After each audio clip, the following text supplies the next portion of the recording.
Je m'appelle Samuel Belnapichonnet, je viens de la région Bretagne et je suis itinérant sur le Tour de France chez les Compagnons de Devoir en tant que mécanicien de précision. Pour mon étape à l'international, je suis parti en Antarctique, en Terre Adélie, sur la station Dumont d'Urville, une station scientifique. Donc chez les Compagnons, mon parcours ça a été une année de prépa Tour de France, car j'avais déjà un diplôme dans le métier. Une fois l'année passée, donc ça m'a confirmé dans mon choix de poursuivre.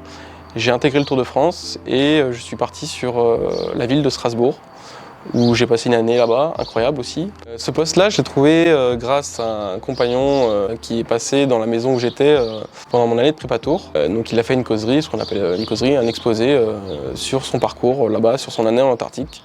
C'est quelque chose qui m'a beaucoup touché parce que ça me parlait beaucoup et ça m'a motivé pour, pourquoi pas, tenter l'expérience. Et donc j'ai gardé ça dans un coin de ma tête et le moment venu, en fait, j'ai postulé via le site de l'IPEV, l'Institut Polaire Émile Victor, qui s'occupe de gérer les bases, les stations plutôt, sur place et qui indique sur leur site internet toutes les offres d'emploi, les caractéristiques et les spécifications pour tous ceux qui veulent aller là-bas.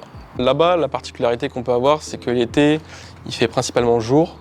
Donc moi, quand je suis arrivé en décembre, mi-décembre, donc le jour était constant. Il y avait une petite pénombre d'1 heure et la nuit va commencer plus ou moins vite à prendre le dessus. Et donc au final, pour arriver à une semaine complète, où donc c'est la nuit, avec un spectacle de ciel étoilé assez incroyable. Le climat, c'est quelque chose qui est très important et qui change par rapport au climat de la France.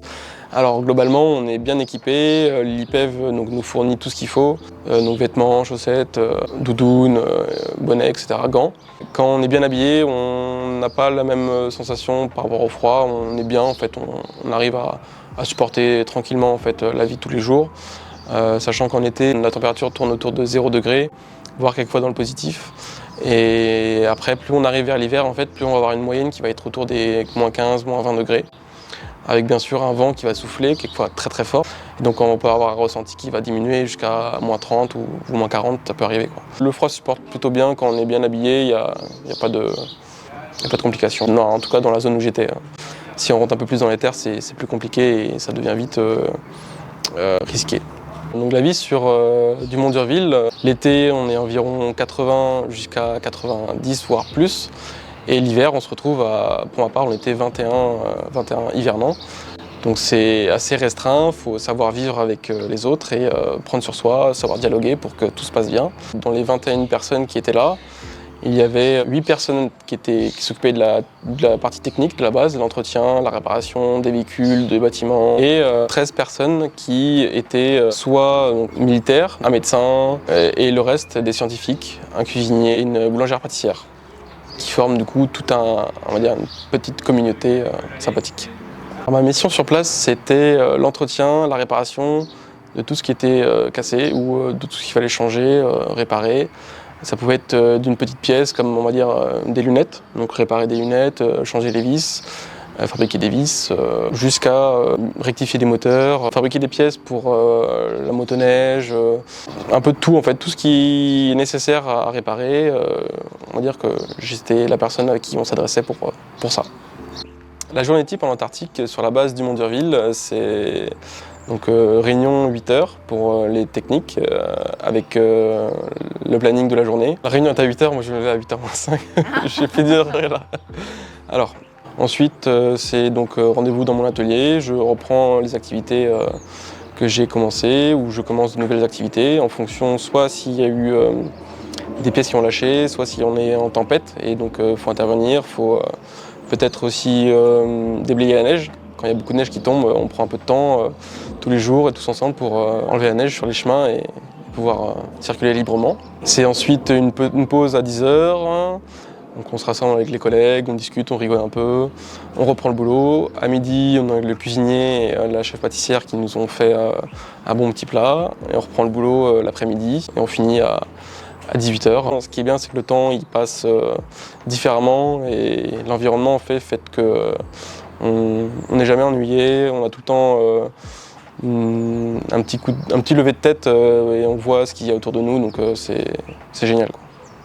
Une chose marquante que j'ai retenue, ça a été les aurores australes qui sont assez présentes et actives pendant mon année. Pour moi, ça ressemble à un peu comme des ondulations musicales ou de fumée, de brume colorées. Donc pour ma part, elles étaient plus vertes un peu violettes aussi, quelquefois jaunes.